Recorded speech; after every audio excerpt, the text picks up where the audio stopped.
Gold trusted gold buyers. మీరు తాకట్టు పెట్టిన బంగారాన్ని విడిపించి ఈ రోజు ఉన్న మార్కెట్ ధరకు కొనబడను.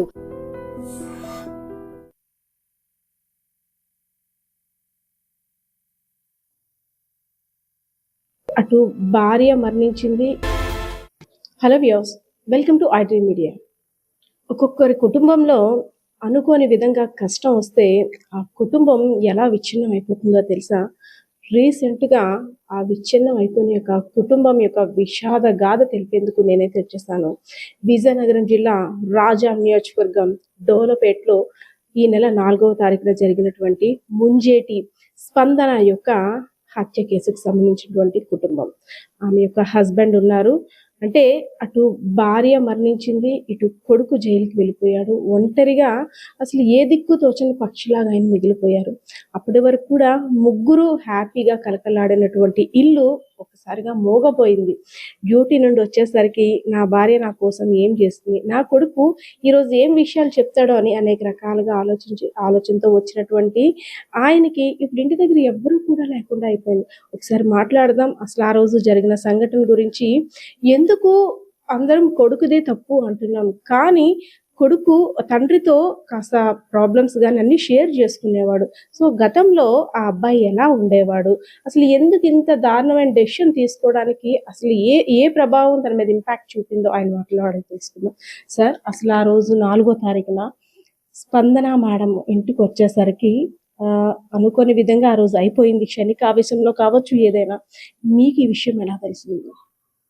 నేను డ్యూటీ నుంచి భోజనంకి వచ్చాను మేడం. 1:15 వేసరికి ఇంటికి లాక్ వేస్తుంది. మార్నింగ్ మా మిస్సెస్ బాబును గుడికి వెళ్తామన్నారు, శివాలయంకి. వెళ్ళి మరుసటి రోజు మేము వేరే మా తాతగారు ఊరు పండగకి వెళ్ళాలి. వాళ్ళ అక్కల ఇంటికి వెళ్ళి చెవులు బుట్టలు తెచ్చుకుంటాను అంటే ఆల్రెడీ ఇంట్లో 3 జతలు ఉన్నాయి కదా, వద్దులే అనేసి నేను అన్నాను. లేదు ఇది తెచ్చుకుంటాను, చీరకి మ్యాచింగ్ బాగుంటాయంటే సరేలే అనేసి వెళ్తామంటే వాళ్ళు వెళ్ళారు. నేను మామూలుగా ఇప్పటిలాగే 9 గంటల డ్యూటీకి వెళ్ళి ఇంటికి 1:30 అయ్యేసరికి లాక్ వేసి ఉంది. లాక్ వేసి ఉంటే ఫోన్ చేస్తే స్విచ్ ఆఫ్ అని వచ్చింది. వెంటనే వాళ్ళ అమ్మగారికి కాల్ చేశాను. వాళ్ళ అమ్మగారికి కాల్ చేస్తే లేదు వచ్చి చాలాసేపు అయిపోయి వెళ్ళిపోయిందని చెప్పారు. చెప్పిన తర్వాత నేను మా వీధిలో మా వదిన గారి ఇంటికి ఏమైనా వెళ్ళారేమో అనేసి అక్కడికి వెళ్ళి పిలిస్తే అక్కడ కూడా రాలేదని చెప్పారు. ఆ తర్వాత వాళ్ళ దొడ్డమ్మలు వాళ్ళ రిలేషన్స్ ఉన్నారు ఊర్లో, వాళ్ళు ఏమైనా ఇంటికి వెళ్ళిందేమో అనుకున్నాను మేడం. ఆ తర్వాత మా మరదలు వాళ్ళ పక్కనే ఉంటున్నారు, మా తమ్ముడు వాళ్ళు. అలా డిస్కషన్ బాబులతోని మామూలుగా చిన్నపిల్లలు ఉంటే వాళ్ళతో నేను ఆడుకుంటున్నాను. అంటే మామూలుగా వచ్చేస్తారు కదా అనేసి. ఈలోపు మా బ్రదరు డ్యూటీ నుంచి రావడం జరిగింది. మా మరదలు వాటర్ రావట్లేదంటే నేను మా రెండిళ్ళకి ఒకటే ట్యాంక్ మేడం. పైకి వెళ్తే ట్యాంక్ లాక్ చేసింది. ఇదేంటి లాక్ చేసిందని ఓపెన్ చేసేసరికి బాత్రూంలో వాటర్ ఎక్కువ సౌండ్ రావడం వల్ల మా మరదలు సౌండ్ వాటర్ పోతుందని అంటే ఓకే ట్యాప్ ఏదైనా ఇప్పేసి ఉంటారో అందుకు అక్కడ లాక్ చేశారు అనుకొని కిందకి వచ్చేసరికి ఈలోపు మా బ్రదర్ వాళ్ళ ఇంటి గేట్కి ఇంటి తాళాలు పెట్టేసి ఉన్నాయి మేడం. ఇంటి తాళాలు ఇక్కడ పెట్టేసి ఉన్నాయి అనుకొని నేను మళ్ళీ తాళాలు తీసి ఓపెన్ చేశాను హౌస్. ఓపెన్ చేయగానే మా మిస్సెస్ వాళ్ళ అక్కల ఇంటికి వెళ్ళింది. అంటే అక్కడి నుంచి వాళ్ళ అమ్మాళ్ళ ఇంటికి కూడా వెళ్ళింది. వెళ్ళిన తర్వాత అక్కడ ఒక చిన్న గిఫ్ట్ లాంటిది ప్లాస్టిక్ బాక్స్ అతను చెవులు దిందులు తీసుకుని వచ్చి ఇక్కడే పెట్టారు. అంటే నేను ఓకే వచ్చేసారు అనుకున్నాను. ఓపెన్ చేసి చూసేసరికి దిందులు ఉన్నాయి. మళ్ళీ లోపల పెట్టి లాక్ వేసి నేను మామూలుగా బాత్రూంలోకి వెళ్ళేసరికి ట్యాప్ విరిగిపోయింది మేడం. ఓకే ట్యాప్ విరిగిపోయింది పైన, అందుకే అది లాక్ చేశారు, ట్యాప్ కొనడానికి వెళ్ళారేమో అనుకున్నాను మేడం. అనుకున్న తర్వాత వంటగదిలోకి వెళ్ళేసరికి వంట చేయలేదు. ఎప్పుడు మా మిస్సెస్ 1:15 అయ్యేసరికి నాకు కాల్ చేస్తుంది. రాకపోతే నాకు కాలేజీలో ఫంక్షన్ అవ్వడం వల్ల మరి నేను ఎక్కువ దృష్టి అంటే ఎప్పుడు ఇలాంటి మా పెళ్ళి ఎప్పుడు కూడా ఇలాగ ఉంటుంది, ఇలాంటిది ఎప్పుడూ ఎదురుపడలేదు మేడం. అయితే అప్పుడు మా బ్రదరును మా మరదలు నాకు బావా ఇంట్లో ఏదో తినిద్దాం అంటే అప్పుడు కొంచెం అన్నం తినేసి ఎన్నికైనా మంచిది అనేసి మా బ్రదర్ నేను గ్రౌండ్కి వెళ్ళాము. బాబు వేరే గ్రౌండ్లో క్రికెట్ ఆడుతుంటాడు, వెళ్తుంటాడు. అక్కడికి వెళ్తే ఎవరు గ్రౌండ్లో లేరు. అక్కడ నుంచి బాబు భాష్య స్కూల్లో చదువుతున్నాడు మేడం. అక్కడ స్కూల్కి వెళ్ళాం. వెళ్ళి చూస్తే అక్కడ కూడా రాలేదు. అంటే రాలేదు అనుకొని నేను మళ్ళీ 2 అయ్యేసరికి ప్రోగ్రాంలో అటెండ్ అవ్వాలనేసి నేను మళ్ళీ వెళ్ళిపోయాను కాలేజ్కి మా బ్రదర్ని. వెళ్ళిపోయిన తర్వాత నాకు మళ్ళీ 3:30 అప్పుడు కొంచెం గ్యాప్ దొరికితే మళ్ళీ మా మిస్సెస్ వాళ్ళకి కాల్ చేస్తే 3 టైమ్స్ స్విచ్ ఆఫ్ అని వచ్చింది మేడం. మళ్ళీ నేను ఈవెంట్లోకి వెళ్ళిపోయాను. వెళ్ళిపోయిన తర్వాత 4:30 అప్పుడు మా మరదలు గారు ఫోన్ చేశారు. బావా అక్క నాకు మరి దృష్టి లేదు, అంటే వచ్చేసారు అనే ఒక దృష్టిలో అనుకున్నాను. మా బావ అక్కలు ఇంకా రాలేదంటే సరే అనేసి నేను 5 అయ్యేసరికి నా డ్యూటీ అయిపోయి వెంటనే నేను ఇంటికి వచ్చాను మేడం. ఇంటికి వచ్చిన తర్వాత ఈలోపు ఒక పెళ్లి కార్డు పట్టుకుని మా వాళ్ళు వచ్చారు. ఆ తర్వాత మా తమ్ముడు పాపని చూసంగి పెట్టి మళ్ళీ గ్రౌండ్కి వెళ్ళాను మేడం. గ్రౌండ్కి వెళ్తే అక్కడ గ్రౌండ్ కాడ బాబు కానీ కనబడలేదు. మళ్ళీ అక్కడ నుంచి మా అక్కగారికి ఫోన్ చేశాను, అంటే మా మిస్సెస్ వాళ్ళ అమ్మగారికి. అక్క ఏంటి ఫోన్ స్విచ్ ఆఫ్ వస్తుంది, ఉదయం నుంచి కనబడట్లేదు అని అంటే, సరే అయితే నేను ఇంటికి వస్తాను అనేసి ఆవిడ చెప్పేసరికి నేను వచ్చేసరికి ఆవిడ వచ్చి ఉన్నారు. ఈలోపు వాళ్ళ ఫ్యామిలీ నుంచే వాళ్ళ అన్నయ్య గారు ఆనంద్ గారు అని అతను కూడా నాకు కాల్ చేశారు. నేను వాళ్ళకి కాల్ చేసిన తర్వాత నా మొబైల్ స్విచ్ ఆఫ్ అయిపోయింది మేడం. అంటే ఉదయం నుంచి మరి ఎక్కడ ఛార్జింగ్ పెట్టడానికి అవ్వలేదు. నేను మళ్ళీ మా మరదల గారిని తాళమడికి ఓపెన్ చేసి నేను నా ఛార్జర్ చూసేసరికి నా ఛార్జర్ లేదేంటి అనుకునేసరికి మళ్ళీ మా మిస్సెస్ ఛార్జర్ కూడా లేదు. అక్క ఇదేంటి ఛార్జర్స్ లేవు అనేసి అంటే ఆవిడ ఇద్దరు ఇంట్లోకి వచ్చి బీరో ఒకసారి తీయు అని అంటే నేను బెడ్రూమ్లోకి వెళ్ళి బీరో ఓపెన్ చేశాను.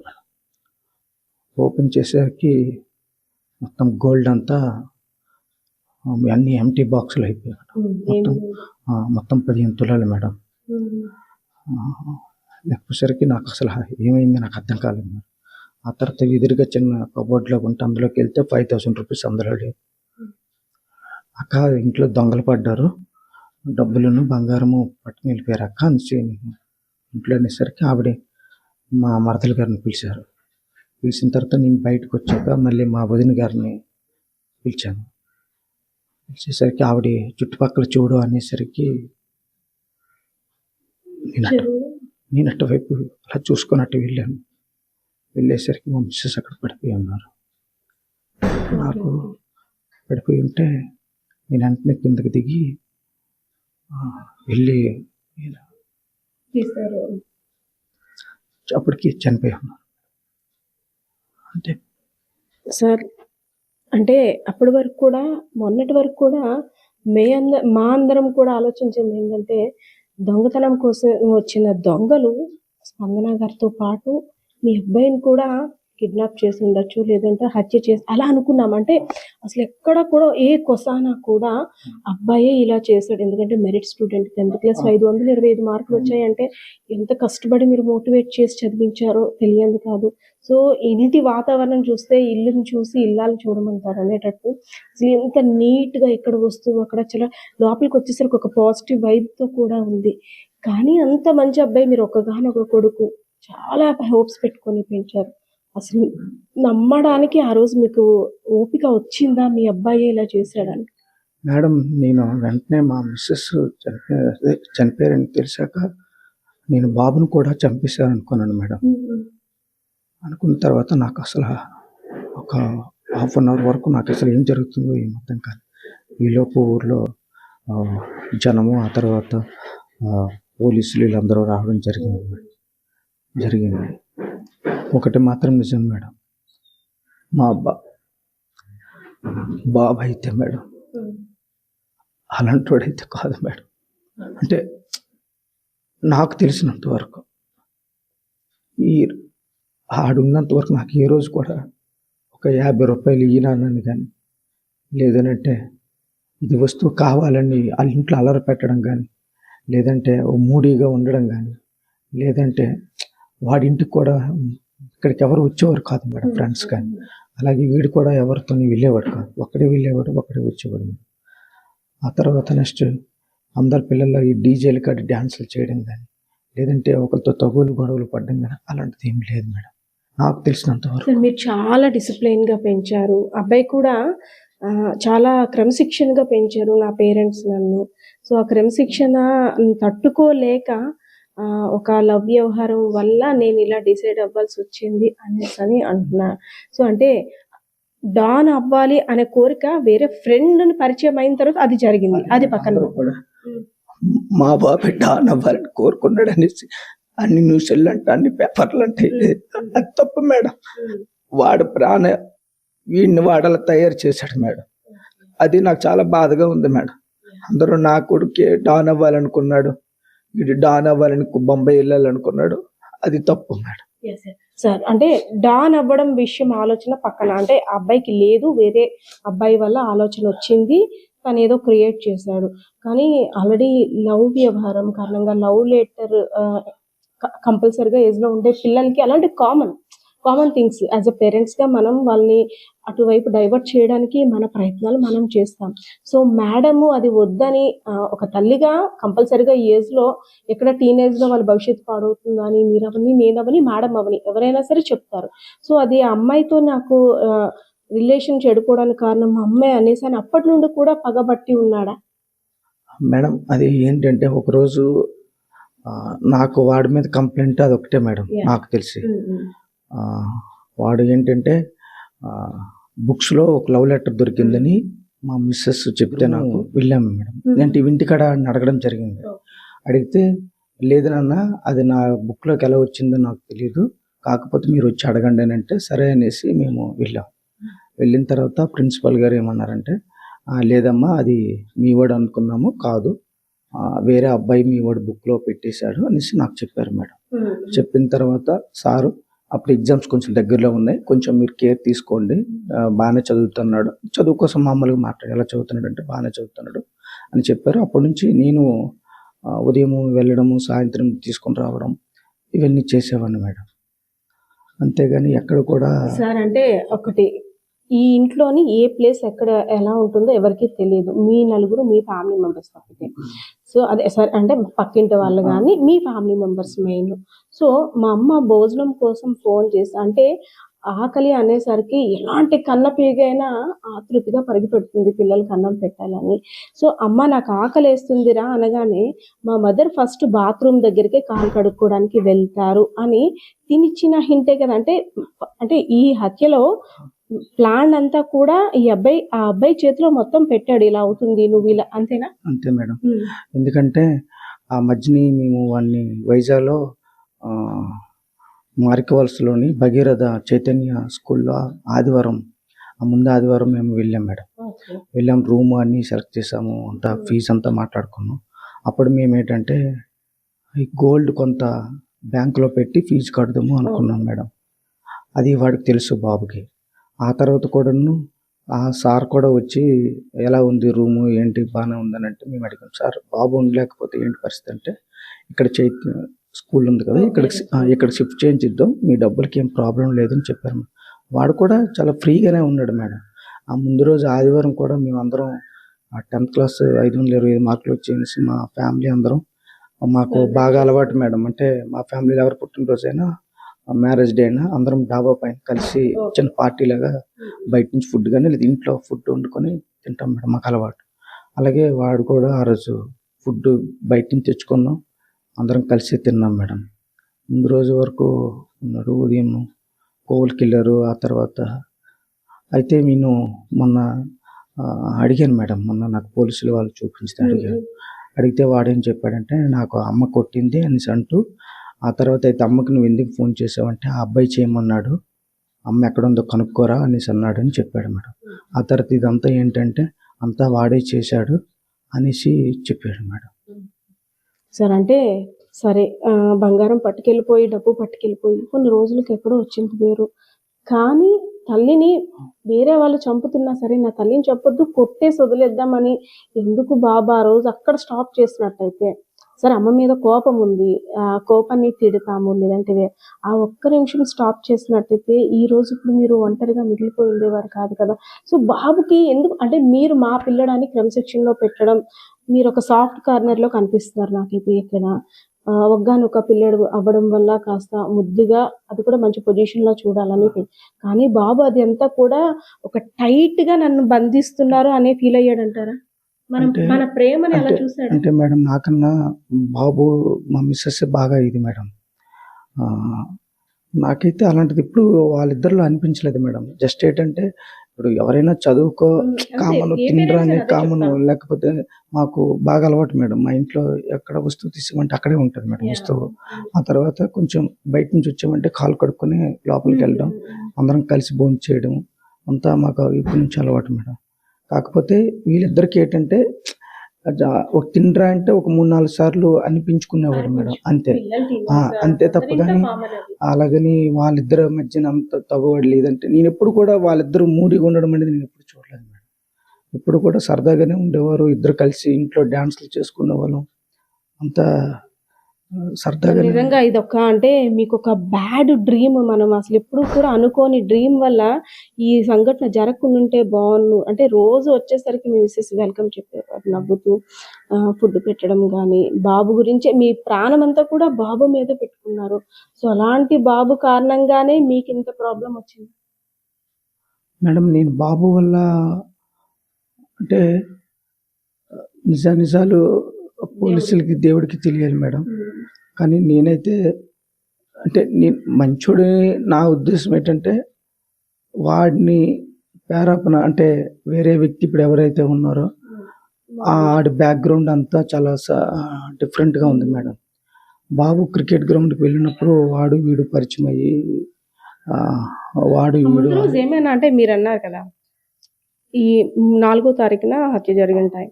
ముందు రోజు 3 తారీఖున మీ మీద చిరాకు పడ్డం గానీ, మేడం మీద చిరాకు పడ్డం గానీ, లేదంటే ఇంకే దానికైనా సరే గట్టిగా వార్న్ చేయడం గానీ, అరవడం గానీ అసలేమైనా గమనించారా మార్పనేది? అలాంటిది అసలేం లేదు మేడం. చాలా కామ్‌గా ఉంటాడు మేడం. చాలా కామ్‌గా ఉంటాడు. పిల్లలంటే చాలా ఇష్టం మేడం. మా తమ్ముడు వాళ్ళ 6 నెలల బాబు చాలా చక్కగా ఆడిస్తాడు. ఈద్‌లో కూడా చాలా సరదాగా ఉంటాడు మేడం ఫ్యామిలీతోని అందరితోని. అలాగే ఎక్కడ కూడా ఈ ఈ నాకు మా బాబుని చాలా మందికి ఊర్లో తెలీదు మేడం. అంత దినిగా ఉంటాడు మేడం. సార్ కాకపోతే మీరు వెళ్ళిన తర్వాత ఈ కేస్ డిటెక్షన్ అయిన తర్వాత బాబుని మీరు చూసారు. చూసిన తర్వాత నాన్న అమ్మని ఇలా చేశాను క్షమించని పశ్చాత్తాపంతో మిమ్మల్ని సారీ చెప్పడం గానీ, నాన్న అనవసరంగా ఇలా చేశానని బాధపడడం గమనించారా? అంటే మేడం నేను వెళ్ళేసరికి నేను అడగడం జరిగింది మేడం. జరిగితే ఈ అంత ఇతనే వేరే అబ్బాయి చేశాడని చెప్పాడు మేడం. ఆ అబ్బాయి కూడా పక్కనే ఉన్నాడు. వాడు కనీసం ఇది అబద్ధమని గాని, ఇది నిజమని వాడేం చెప్పలేదు మేడం. బాబు చెప్తుంటే. ఆ తర్వాత ఇంకోటేంటంటే నెక్స్ట్ బాబు కూడా అసలు నాకర్థంగా అంటే బాబు అసలు మాకు వైపు చూడట్లేదు. ఆ తర్వాత బాబు కూడా అదొక మైండ్ అప్‌సెట్‌లో ఉన్నట్టు నాకనిపించింది మేడం. కనీసం అంటే జస్ట్ ప్రేమతో గానీ, జాలితో గానీ అయ్యో నాన్న అలాగేం లేదు. నేనడిగాను. అడిగితే అసలు వాడు అంత ఇది కాదు మేడం. అంటే నాకు తెలిసినంత వరకు మేడం. అంటే ఏం జరిగిందనేది మనకు తెలీదు గానీ నాకు ఆ నిమిషం మిమ్మల్ని చూసాక ఎమోషన్ అయ్యాడు మేడం. అయ్యాడు. కొంచెం ఏడ్చాడు మేడం. ఏడ్చిన తర్వాత ఇలాగ నేను అడిగిన తర్వాత ఇలా చెప్పాడు. చెప్పిన తర్వాత ఆ తర్వాత సారోళ్ళు అక్కడికది స్టాప్ చేసి మేము బయటికి వచ్చేసాం. సో, ఏదైతేనేం తెలిసి తెలియని వయసులో చేసిన ఒక చిన్న తప్పిదం అయితే కాదు. ఒక నిర్ణయం క్షణికావేశంలో చేసిన ఒక దారుణ ఘటన వల్ల ఇప్పుడు ఎవరైతే బాలుడి యొక్క ఫాదర్ ఉన్నారో ఒక అనాథగా మిగిలిపోయారు. ఎందుకంటే పంచ ప్రాణాలు కూడా నా కుటుంబమే. ఏ కష్టపడినా, ఏ కష్టం వచ్చినా నా కుటుంబం కోసమే. నేను కష్టపడేది వాళ్ళ కోసమే. వాళ్ళకి ఏదైనా కష్టం ఉంటే తీర్చాల్సింది నేనే. నాకు కష్టం వచ్చినా వాళ్ళే అనే విధంగా ఒక హ్యాపీ లైఫ్‌ని లీడ్ చేస్తున్నటువంటి కుటుంబంలో ఈ సంఘటన జరిగిన తర్వాత ఇక్కడ ప్రతి ఒక్కరు కూడా దిగ్భ్రాంతికి గురవుతున్నారు. ఎందుకంటే అసలు వీళ్ళ పేరు అడిగితేనే కూడా ఆ లోపల ఉంటారండి. మేము ఎప్పుడు చూడలేదండి అని మాటే వినిపిస్తుంది.